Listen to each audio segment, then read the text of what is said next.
TCL na 43 inch ang problema ng unit natin ay ganyan lang siya, nagkakaroon siya ng vertical bar lines. At kung bago lang kayo sa aking channel, huwag kalimutan mag-subscribe. Buksan natin. Yan. So lumalabas naman yung display niya, kaya lang nagkaroon siya ng mga vertical lines. Yan, nagsashadow. Ito yung model number niya, 43717. Ito yung kanyang power supply. Wala siyang T-con. Built-in yung DC to DC sa ating mainboard. So dalawang ribbon papunta sa ating LCD or sa ating top board. So try na lang natin kung kaya pa natin i-repair yung mga ganitong problema. Minsan kasi nakukuha pa naman yan sa tape method. Pero yung problema minsan magkabilaan ang sira ng salamin natin, kaya minsan hindi nagagawa. Ito kasi ang problema ng mga ganito, yung clock signal natin nagkaroon na ng leak sa pwedeng sa side na ito at pwede ring sa kabilang side, ditong side na ito. So pag ang leak ng CKB natin ay magkabilaan, yon hindi na talaga nagagawa. Pero pag ang leak ng clock signal natin ay isang side lang, halimbawa ito lang ang may sira na side, tapos yung isang side natin buo pa, yun, nagagawa pa yun gamit ang tape method or cutting method. Pero pag magkabilaan na ang sira ng clock signal natin or CKB natin, ay negative na, hindi na talaga nagagawa. Minsan nagagawa man pero hindi tumatagal. So ito, naghang tayo ng isang side, wala pa naman tape ito.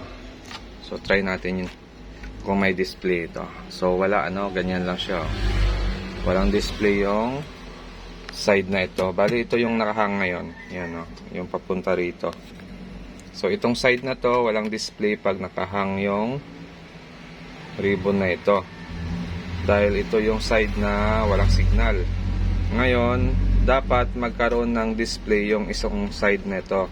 Kasi ito mayroon pa siyang signal na pumapasok dito. So dapat ito may display ito. Kaya lang wala, blanco. So negative. So maaring may problema yung side na ito. Try ngayon natin itong side na ito kung magkakaroon ng display. So ito yung tinanggal natin, tapos ito binalik natin. Yan. So dapat kung good yung side na ito, magkaka-display ito. Pero kung may sira din yung clock signal nito, ay wala na. Negative na sa repair. Wala din siyang display. Blanco rin, Negative na. May backlight na yan, Okay, nagkaroon na siya ng backlight. Pero wala ding display yung side na ito. Yan ang may backlight. So, wala. Magkabilaan ang sira ng unit natin. So itong side, napapansin ko rito, parang nagpi-flicker siya kanina. Pero ngayon nagtuloy-tuloy din siya sa guhit-guhit, Yan,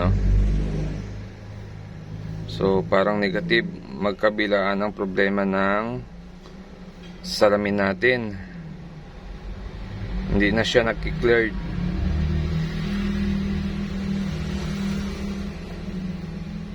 Ayun, gumuguhit na siya. Okay. So ulitin natin. So itong side na to, pansin natin, nagno-normal pa ng kaunti. Yan, nagno-normal siya. So try natin, baka makuha pa. Gagawin natin dyan, i-modify natin yung swapping voltage niya. So ang swapping voltage niyan ay dito banda. Yan, gagawin nating fix yung BGH niya saka yung BGL niya, fix na para hindi na magbago-bago yung supply ng swapping voltage natin. So hanapin muna natin siya dito. So nag-modify na tayo. Yan, nag-modify na tayo dyan. Ang problema sa kanya, ganun pa rin. Nagkakaroon pa rin siya ng bar lines. Okay.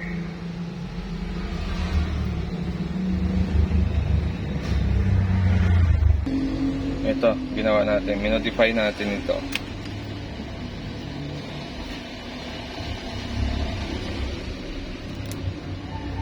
Bali, itong pin na to, yung sa pinakadulo, ito kasi yung nanggagaling sa ating IC na to. Tapos ito naman yung nanggagaling sa IC na ito. So yung dulo niyan, yung kabilang test point, ito, yan ay nakatap dito sa ating BGH. Tapos itong sa kabila naman, ito, nakatap naman yan sa ating BGL. So hahanapin nyo lang kung saan gaganda yung picture, kasi pwede mo rin ito itap dito sa BGH, tapos itong isa pwede rin sa BGL. So titingnan nyo kung saan siya gaganda yung picture niya para lang maging normal yung display. So kagaya nito, yan yung setup natin. Pwede naman nagpaliktad yung kabit nyo eh.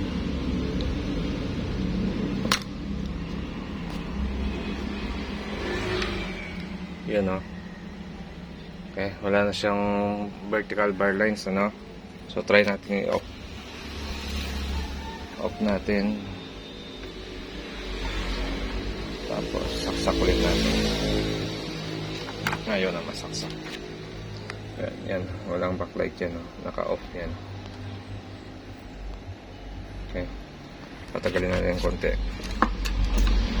Tapos power on natin. Yan, may backlight na yan.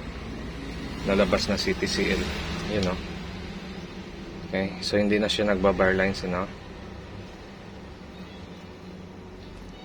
At kung bago lang kayo sa aking channel, huwag kalimutan mag-subscribe. Yan. So, medyo focus na lang tayo dito sa YT. Kasi mas okay yung ano ni YT kaysa doon sa kabilang platform. Doon, lagi tayo nag-upload doon, pero ang kitaan doon medyo mababa na. Hindi kagaya noon na maganda yung kitaan nung hindi pa nag-update. Pero ngayon mahina na. So balik tayo dito. Ano? Pwede pa, no? Okay. So nakuha pa sa modify ng ating swapping voltage para mag-normal lang yung display niya. Pwede pa. Okay. So yan. Okay na siya. So, sarado na natin. Sarado na natin yan.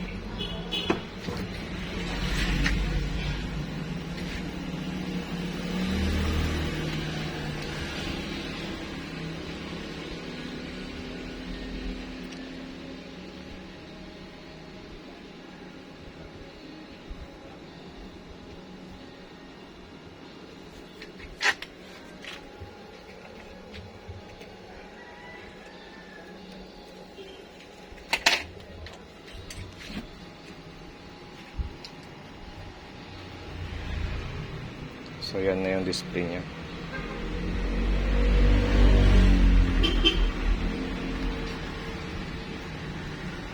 Program lang natin yung ating TV Plus para magkaroon ng channel.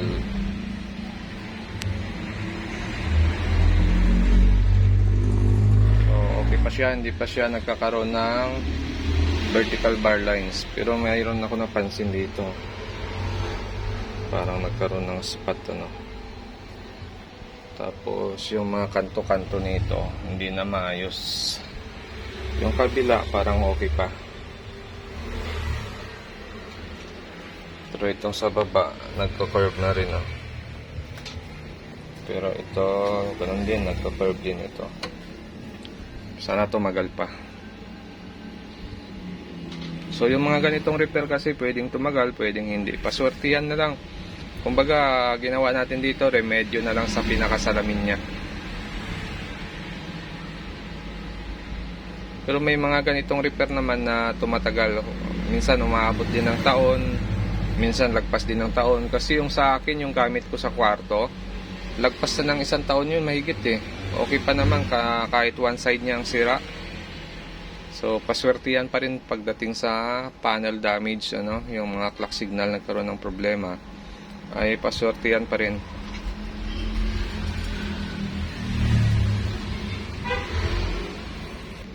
So So yan na, may display na siya, may palabas na. Okay pa, pwede pa.